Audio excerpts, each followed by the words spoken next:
This is the second to last spread of my 2020 scrapbook. I'm getting ready to put it together. Basically is some pictures of our new home from across our pond and some other cool pictures that I wanted to capture. Most of them are some good sunsets. Here's a good sunset picture, and then some of these with geese on the pond, which we're really enjoying. And then this is at the edge of our pond. May be hard to see, but the beavers have built up a dam, and it's just been cool to watch that process.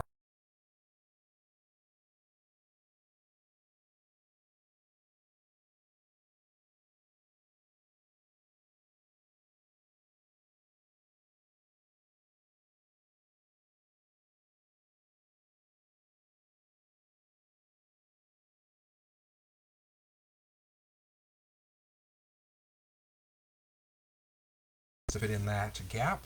And then on this side, use my Cricut machine and Cricut Design Studio to create this. So I used a pen inside the machine that drew that design of a sunset and then inside of a circle. So kind of representing the sun and the sunsets that we're seeing in all of these pictures. So I'm just going to take that off quickly and we'll start working on putting this together.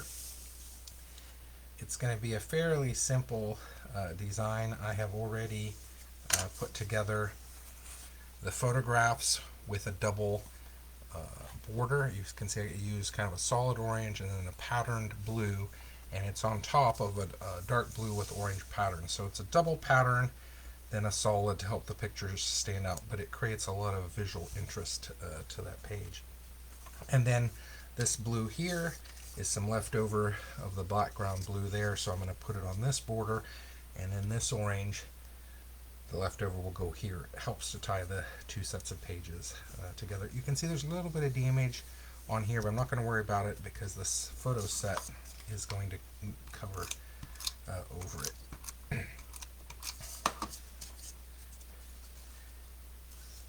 work on getting this in the corner.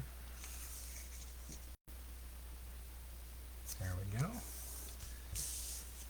And then again, this is kind of heavy, so I'm going to use quite a bit of the adhesive tape to make sure it sticks well. You don't want that coming apart. And I'm going to just make sure this lands evenly in the middle here. And then cut a piece of photograph. Use that to press all the sticky tabs down. That way I'm not getting oil or on this. You can see that the back side of that is textured.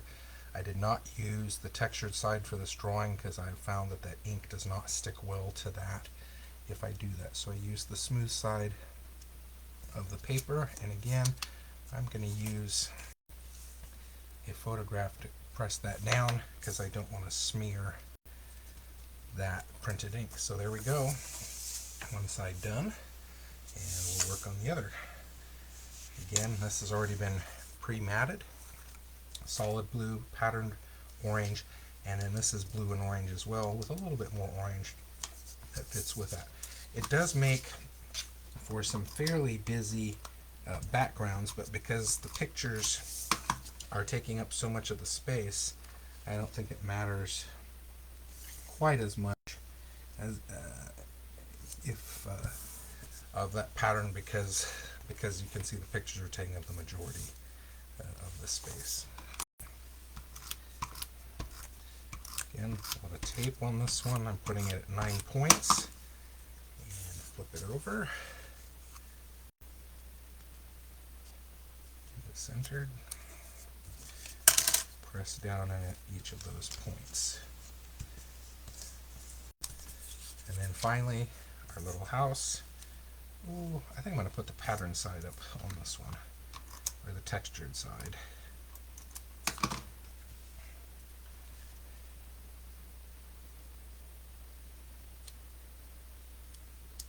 Goes over a little bit.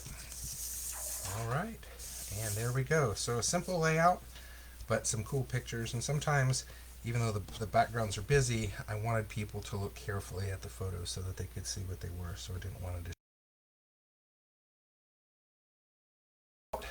I will come back hopefully later today with the final page of the album for 2020, which will be a Christmas page. Take care. Keep scrapbooking.